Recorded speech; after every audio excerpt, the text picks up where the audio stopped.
What is up, fellow nerds, and welcome back to the Dapper Snapper Gaming channel, and welcome back to How Do I Want to Do This? This is our series where we take a look at all playable options available to players in Dungeons & Dragons 5th edition, and then we rank them on a scale of 1 to 10, and then build them or fix them together depending on how they rank. Now this week we are beginning our nearly 4-month journey through the Cleric class. It's going to be a long journey, but we're going to get there together. So if you're excited to learn about the ultimate healers in Dungeons & Dragons, make sure to leave a like on the video and subscribe if you haven't already. As you can see, most people who watch this channel are not subscribed, so please help us to improve these numbers and to get to a wonderful sub count by the end of this year. I think it's going to be a really great ride. Thank you all for your continued support. I saw a lot of support on the Blood Hunter videos, and so thank you very, very much. I really appreciate your continued support. Of course, make sure you click the bell so you're notified whenever I upload new videos, and share the video with your friends, because that really helps out the channel more than anything, honestly, so I really appreciate that as well. So clerics are obviously a very important class in D&D. They are literally known for their healing, so obviously the need for this class to be good is quite high. Otherwise, healing in D&D could suffer just as a whole. So does cleric live up to the hype? Let's find out today. That's what today is all about. So let's start with HP, proficiencies, and all of the like as far as that goes. First of all, we get a D8 for our HP. Normally you would expect something like a D10 to help this, but this isn't necessarily a tank type of class. You'll notice that we don't actually get heavy armor proficiency, which we'll talk about here in a second. So it's not necessarily built into the class that you are supposed to be the tank, the bulk kind of frontliner, taking hits away from everybody else, that sort of thing. That's not really how this class is designed. So keep that in mind. You don't necessarily have the most health out there. So we're not off to a great start, but we can make up for it. As far as our proficiencies, we get light, medium armor, as well as shields. So we get everything but heavy armor, which is fine. We also get heavy armor from certain subclasses. So depending on which subclass you take, you might get it through that. But we're not talking about subclasses today. We're just talking about the class itself. So as far as we're concerned, it doesn't have it. So unfortunate. As far as weapons goes, we get all simple weapons, but no martial weapons. Again, we're not really there to be the heavy damage dealers necessarily. At least all of the subclasses aren't.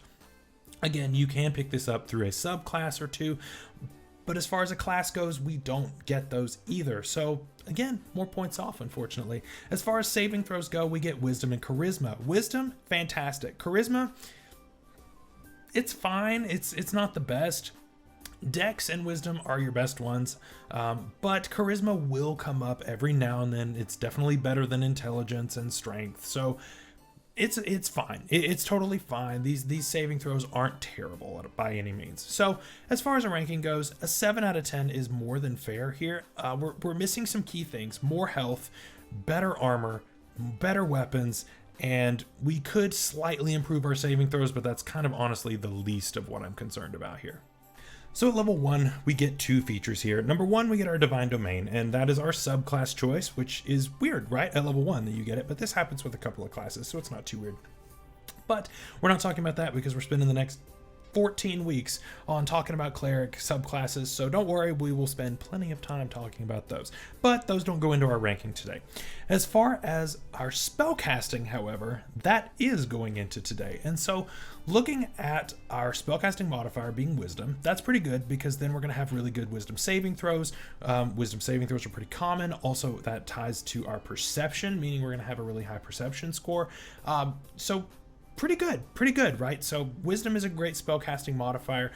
We are a prepared class, so we get to switch out our spells every day. We don't necessarily have to commit to one spell or another. If we like it one day, great, take it. If we don't like it the next day, you don't have to, don't take it. We also get ritual casting, so we can cast things as rituals and not have to necessarily burn the spell slot. Great, a lot of great flexibility there, and clerics get several really good like prayer spells in order to be able to do that. So that's awesome. This is also our first like strictly religious, our strictly religious class that we've talked about, which is pretty cool. So you're going to have that built into your role play, of your role playing as far as communicating with your deity and that sort of thing. As far as how heavy-handed that is, that's up to you and your DM. But whatever you want to do, I think that's cool. I think it adds a really cool aspect to the role playing. Now, as far as what spells are good, I'm going to be mentioning them at the level that we would be obtaining those in order. And so for now, we would have first level spells and some cantrips. But overall, as far as the spellcasting feature goes, this is a 10 out of 10. As you'll learn throughout while I'm talking about this spellcasting feature throughout our lives here, we get so many amazing spells. We get a lot of really, really good buff spells, debuff spells. We get a lot of healing spells, but we also get a lot of damage spells. For it being a primarily healing based, as far as when you read the description, healing based class, there's a lot of damage dealing here within the context of your spells, and that's awesome. Which this is why you have a sorcerer subclass that will get that would go for getting these spells. This is why you have bards dip from magical secrets into the cleric spell list. You have a lot of really, really cool things that a lot of people want because the cleric spell list is just that good.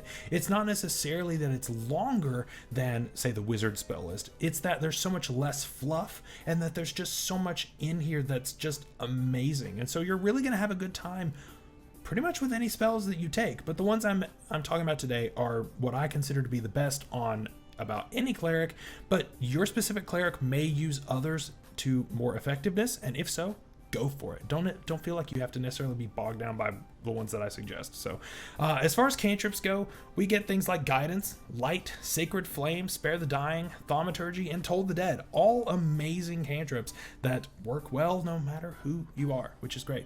First level spells, we get a ton. Bless, Command, Cure Wounds, Detect Evil and Good, Guiding Bolt, Healing Word, Inflict Wounds, Protection from Evil and Good, Sanctuary, and Shield of Faith, just to name a few.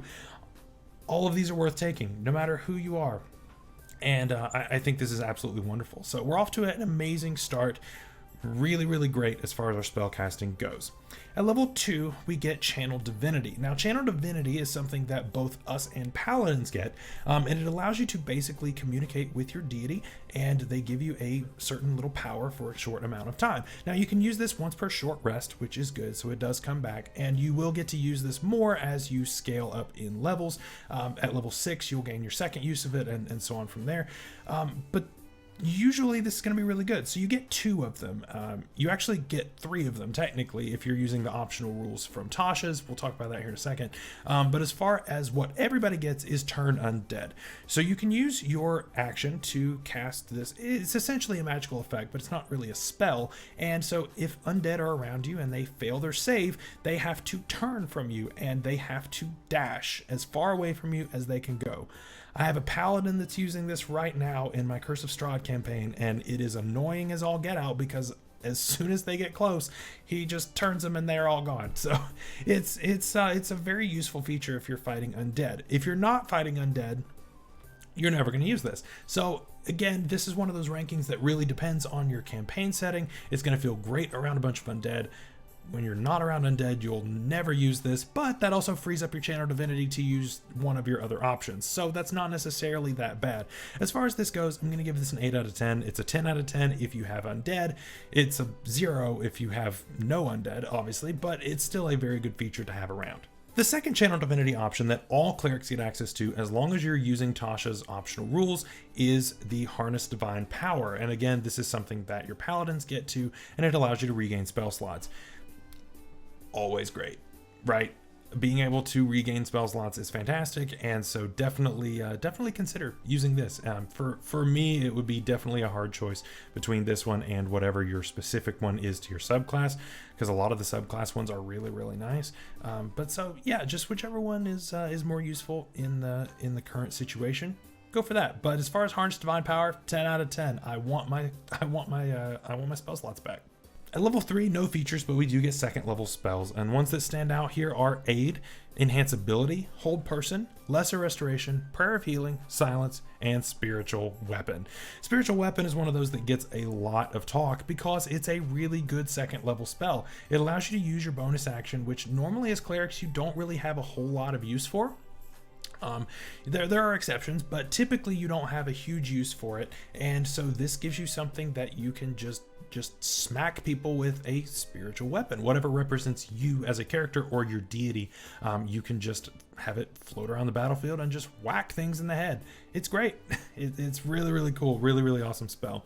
At level 4, we of course get an ASI or feat here, but we also get Cantrip Versatility, so we can swap out cantrips if we don't like them. 10 out of 10. That's great. Again, this is an optional feature if you want to, but I allow this because I would hate for somebody to feel locked into something for the entire campaign, and maybe it's a newer player, or maybe you just thought it did something different than what it actually does, and this just gives you the ability to swap it out. So no big deal. Just get rid of it, get something new, get something new and shiny, and go with that. At level 5, we get Destroy Undead, and so this feature allows you to actually just nay on some undead if they are under a certain challenge rating. So right now your challenge rating limit is 1/2, but so when you use your channel divinity, and if they are under a certain CR and fail to save, they are gone. It is not that they are turned, they are just destroyed. Goodbye. So that's pretty cool. Again, this is based on how many of the undead that you are actually facing. In something like Curse of Strahd, this is a 10 out of 10 feature.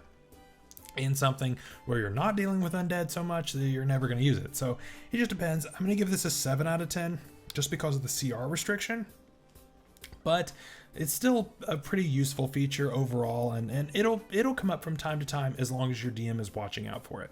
Also at level 5, we get 3rd level spells, and boy, there's a lot of 3rd level spells that are really good on the cleric list.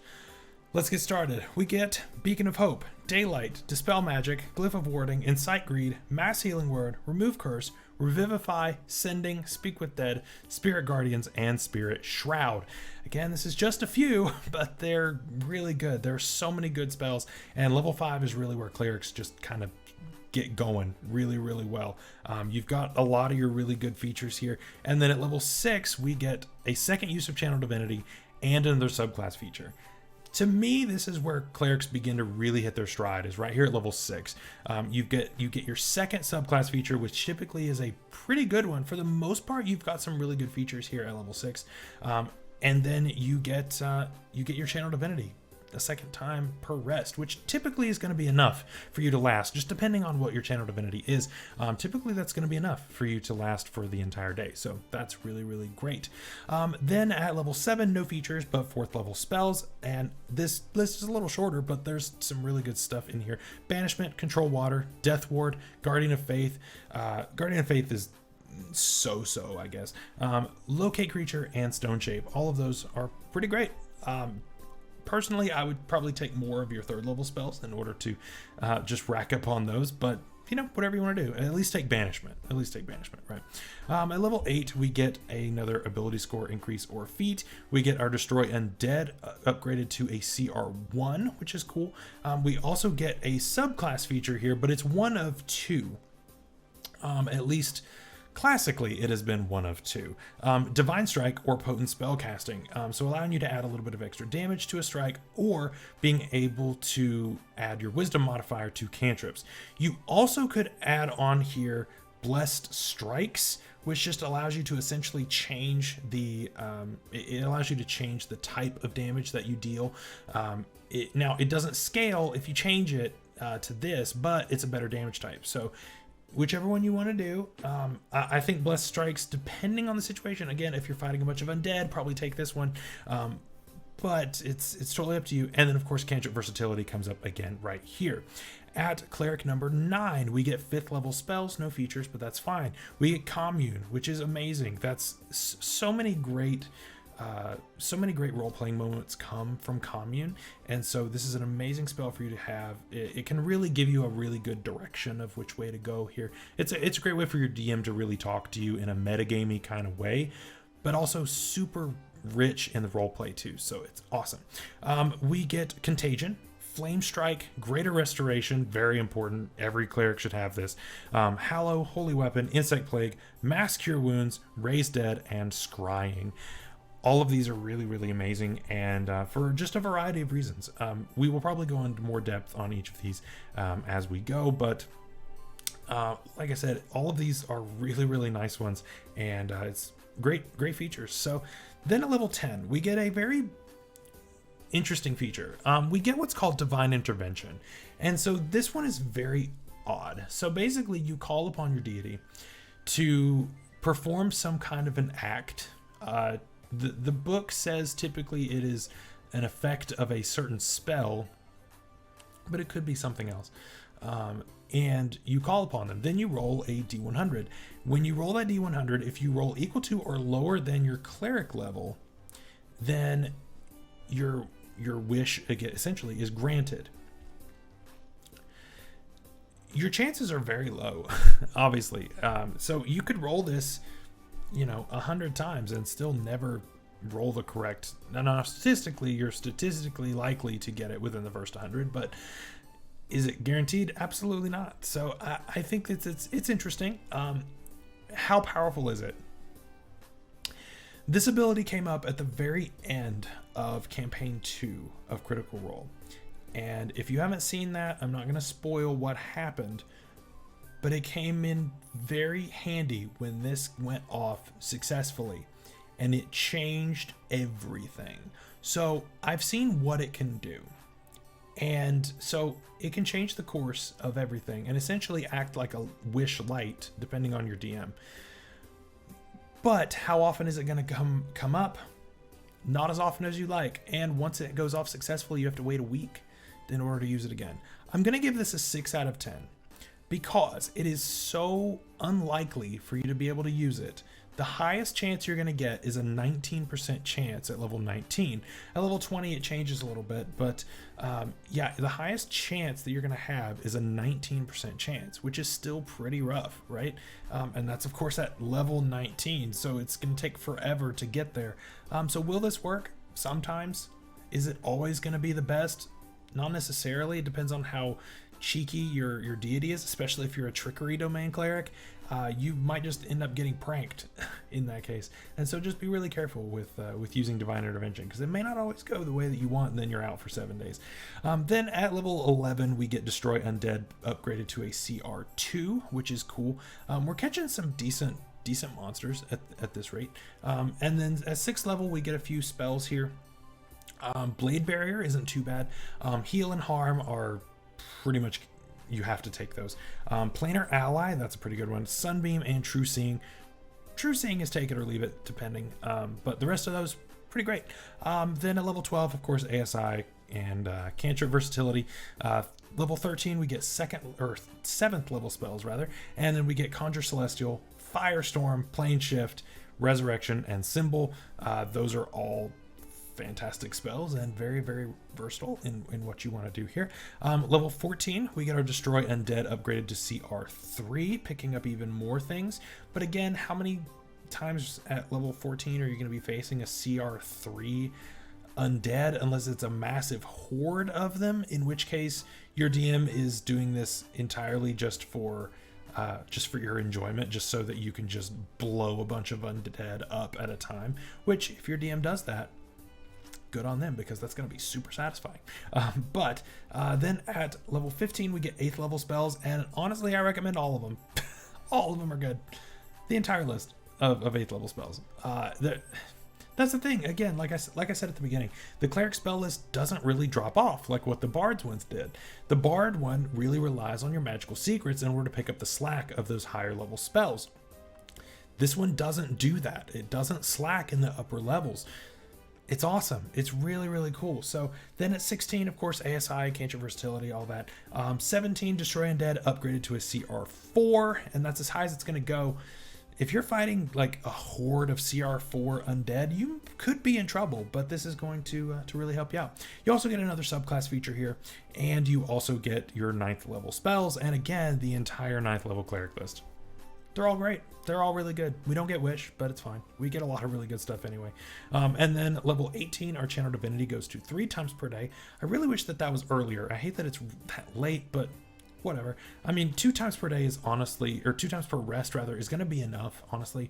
I don't think you're going to have any issues, but 3 times is nice. Then 19, of course, ASI and Cantrip Versatility. And finally, at level 20, we get our Divine Intervention improvement. And so now when we use the feature, it is guaranteed to work. We still have to wait the 7 days after it works, but we don't have to roll for it. Is it worth 20 levels? That's a tough one, and that's something for the comments. Is it worth taking 20 levels of Cleric in order to get a guaranteed Divine Intervention every 7 days? Or is it better to take your chances with however much percentage you want to wager and to multi-class? That is something I would love to know in the comments down below. So where do we land on the Cleric overall ranking? Obviously this class is very good. There's so much to love about this class. Is it perfect? No. There are definitely some things that I would love improved. If you got heavy armor as a class feature, that would be great. If you got your HP as a D10, that would be great. As far as the spells goes, those are great. You get a lot of really great spells. Your channel divinities are really, really nice. There's just something that just makes it not quite as good as the Bard. The Bard gives you a lot more features as far as, you know, you've got things like your Bardic Inspiration, which constantly help you to give buffs to people without necessarily using spell slots. So that's really cool. And then of course it also gets Magical Secrets, which lets it go from any spell list. Now, most of the time your Bards are going to be looking on the Cleric spell list because there's so much there to love, but I don't think it's quite as good as the Bard, but just barely. This is a 9 out of 10 class. This is a really, really great class. You're definitely going to have a ton of fun playing this. And if you think that you don't have enough options for subclasses, then you are wrong, because there are so many. And we're going to cover all of them on the channel over the next like 3.5 months.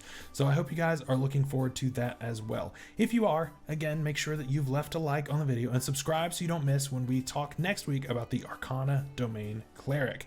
Until then, stay safe out there, stay healthy, and we'll see you later. Bye-bye.